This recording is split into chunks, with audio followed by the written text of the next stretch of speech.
That is correct. Our rock block of Sony stuff continues here at E3 2007. That was God of War Chains of Olympus for the PSP. Now we have Heavenly Sword for the PlayStation 3. I am joined stage side by Antoniades. Did I do that right? That's about right, yeah. That's about right, close enough. Co-founder and chief design ninja at Ninja Theory. This is the developer that's bringing Heavenly Sword to the PlayStation 3. This is easily one of the most hotly anticipated games for the PlayStation 3 right now. How are you guys feeling about the process right now? How are you feeling at this point in the design? Well, the game's going through the master process. Well, not through, it's actually at the bug fix and optimization stage, so it's feature complete. And excellent. Yeah, we're feeling pretty good about it. So we're just going to jump right into the game here. What point of the game are we looking at here? Do you want to do some setup for what's happening in the game right now? This is quite late in the game, and what we wanted to just show is a non-arena based fighting, because a lot of what's been seen before is in small arenas. But the game is an action-adventure, and you get to traverse huge, sprawling environments.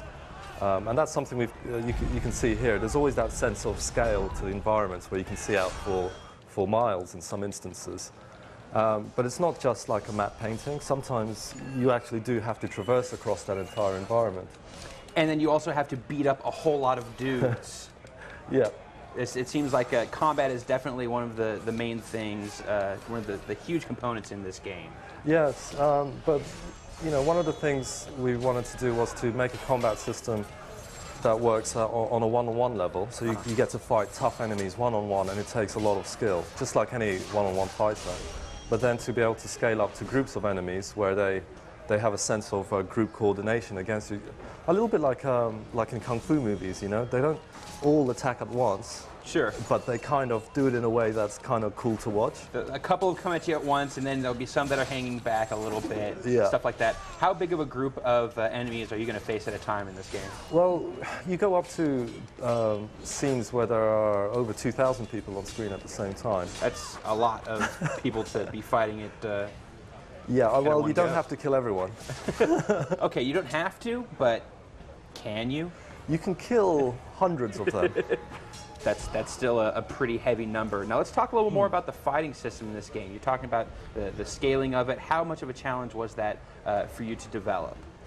It was an enormous challenge, simply because you know, the idea of a Western developer doing a fighting game.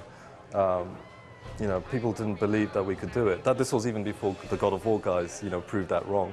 But then to say, not only are we making a fighting game, it's going to work one-on-one with the depth and skill of a normal one-on-one fighter, and it's going to scale up to thousands. And we're going to throw in weapons and physics and everything. People just went, there's no way, man. And we just saw just one of the gorgeous little cutscenes, in-engine real-time cutscenes here.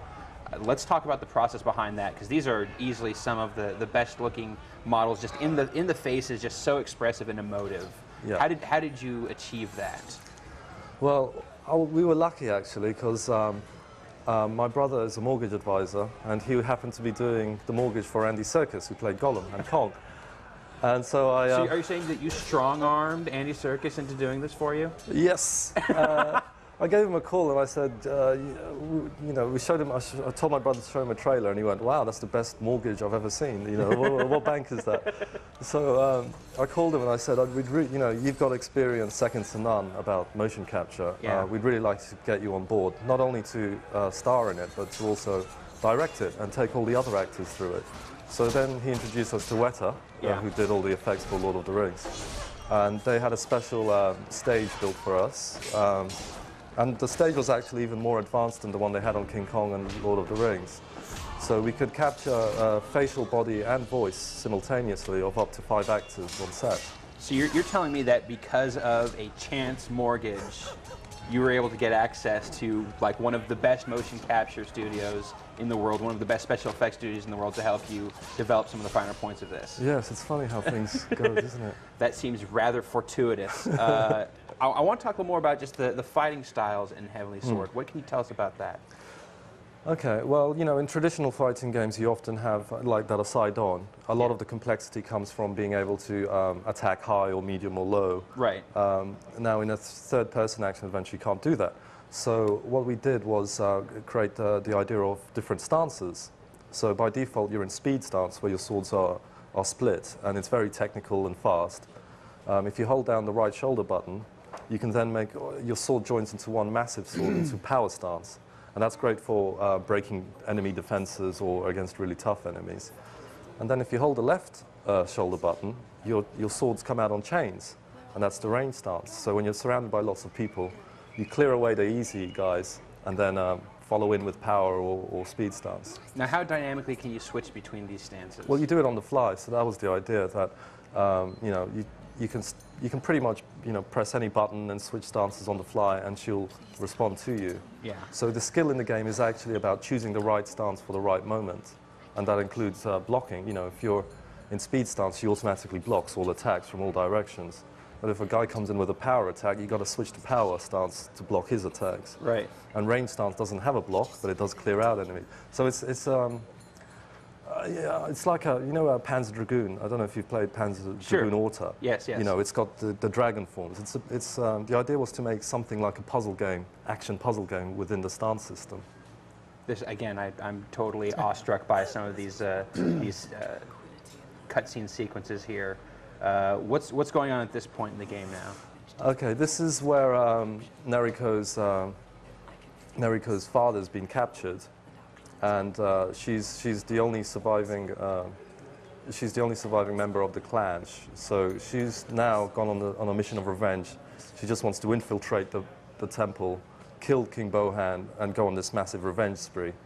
As the game story unfolds, the idea of revenge becomes superseded with the idea of protecting Kai, her adopted little sister. Okay. And it kind of reaches a higher meaning. And so it starts off real, just selfish kind of revenge story, but then it elevates as you progress through the game. Yes, exactly. Now, I've actually seen this sequence earlier today, and I know that something's coming up here pretty quickly. You want to talk about some of these kind of context-specific little action sequences that you have in here? There's really great cinematic sequences. Yeah.